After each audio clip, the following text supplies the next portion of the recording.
안녕하세요. 꿈 있는 미래의 변상석 목사입니다. 이 시간 지저스토리 약속의 시작 6단원 2과 교사 지침서 강의를 진행하도록 하겠습니다. 먼저 이과의 제목을 살펴보도록 할까요? 여호와의 유월절입니다. 읽을 말씀은 출애굽기 12장 1절에서 14절입니다.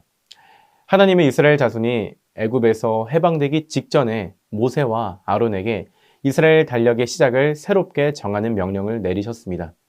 그 달은 아비월로 이스라엘 중 교력의 첫 번째 달이 되었습니다.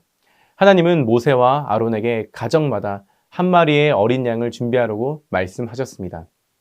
만약 가족이 적어 한 마리의 양을 다 먹을 수 없다면 이웃과 함께 나눠 먹으라는 규정을 주셨는데 이는 유대의 공동체성을 강조합니다.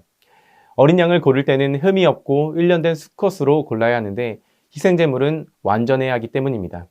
하나님은 양을 고른 후 이달 열나흘까지 간직했다가 그날 해 질 때 양을 잡으라고 말씀하셨습니다. 이는 유월절 의식이 정확한 시기를 규정합니다. 이스라엘 자손은 양의 피를 집 좌우 문설주와 임방에 바르고 양은 불에 구워 무교병과 쓴나물과 아울러 먹어야 했습니다. 그리고 양을 불에 구워 먹고 남은 것은 아침까지 두지 말고 태워버리라고 규정하셨습니다. 이는 유월절 식사의 긴박함과 철저함을 나타냅니다.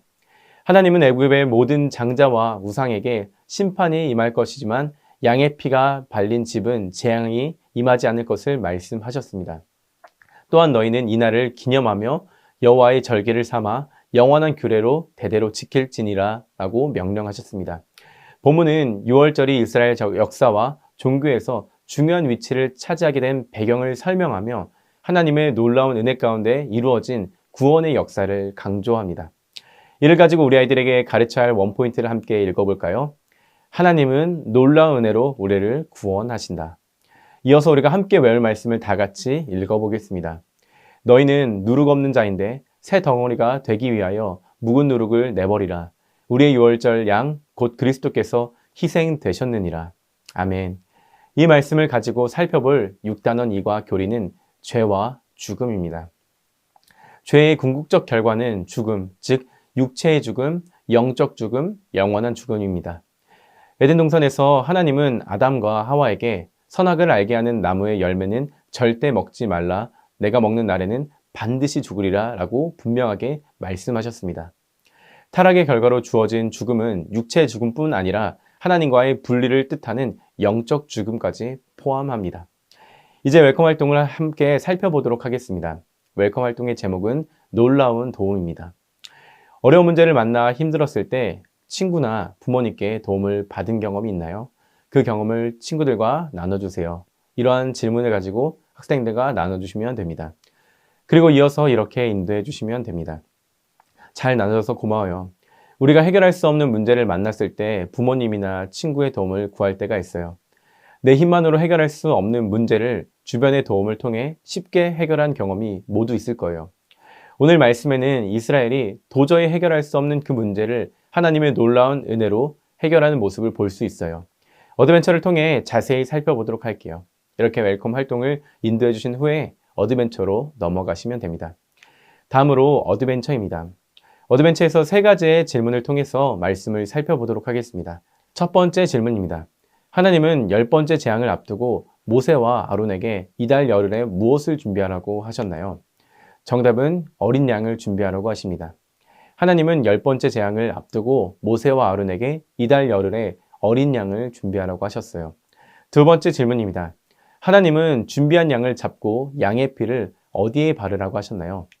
정답은 집의 좌우 문설주와 임방에 바르라고 하십니다. 하나님은 모세와 아론에게 준비한 어린 양을 잡고 그 피를 양을 먹을 집, 즉 이스라엘 백성의 집 좌우 문설주와 임방에 바르라고 하셨어요.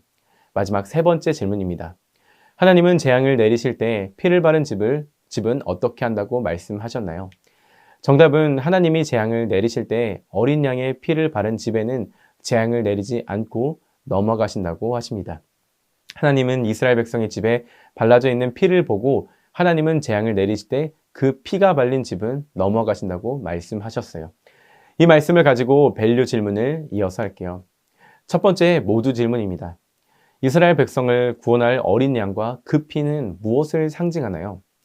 어린 양은 율법에 따라 각종 제사나 절개의 제물로 드려졌어요. 어린 양의 피는 희생 제물을 상징하고 출애굽 사건의 구원에 하나님의 은혜는 예수님의 십자가 피를 상징해요. 다음으로 서로 질문입니다. 하나님은 어린 양의 피를 바른 집에는 재앙을 내리지 않겠다고 말씀하셨어요. 이는 무엇을 염두에 두고 하신 말씀인가요?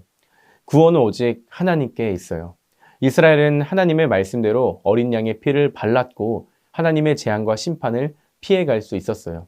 하나님은 구원의 유일한 방법인 하나님의 말씀을 전하셨고 이에 순종한 이스라엘에게 구원을 허락하심으로 하나님만이 구원의 이유가 되심을 분명하게 보여주셨어요.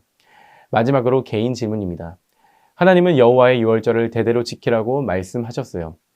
구원의 하나님을 잊지 않고 기억하기 위해 우리가 해야 할 일은 무엇일까요? 여호와의 유월절을 지키는 것은 결코 쉬운 일이 아니었어요. 하나님이 모세와 아론에게 말씀해 주신 방법 하나하나를 지켜야 했어요. 그것을 통해 하나님을 기억하고 하나님의 그 은혜를 잊지 않을 수 있었어요. 구원의 하나님을 잊지 않고 기억하기 위해 우리는 먼저 예배자를 지켜야 해요. 형식적으로 습관적으로 드리는 예배가 아니라 오늘도 나를 위해 일하시는 하나님께 전심으로 예배드릴 때 우리는 하나님을 날마다 기억하고 하나님의 도우심을 구할 수 있어요. 이렇게 밸류 질문과 답을 정리해 주시면 됩니다. 이어서 구원의 하나님을 기억하며 인커리지를 해보도록 하겠습니다. 마지막 인커리지 활동입니다. 말씀 미션이네요. 이렇게 안내해 주시면 됩니다. 하나님은 10번째 재앙을 앞두고 이스라엘 백성에게 재앙을 피할 수 있는 방법을 가르쳐 주셨어요. 하나님이 심판을 피할 수 있는 유일한 방법은 어린 양의 피, 바로 예수 그리스도밖에 없었어요. 구원에 하나님을 잊지 않고 기억하기 위해 구원에 관한 말씀 2개를 찾고 적어보아요. 여호와의 유월절을 대대로 지키라는 말씀은 오늘도 지키기 위해 날마다 말씀을 보는 습관을 기르도록 해요. 구원의 하나님을 기억한 한 주를 보내고 기도하고 6단 2과 공과를 마치도록 하겠습니다. 이렇게 안내를 해주시면 됩니다. 오늘 이과를 통해 하나님은 놀라운 은혜로 우리를 구원하신다는 사실을 배웠습니다. 이번 한 주 모든 청소년 아이들과 그 가정이 하나님의 놀라우신 은혜를 경험하길 소망합니다. 이상으로 이과 교사 지침서 강의를 마치도록 하겠습니다. 감사합니다.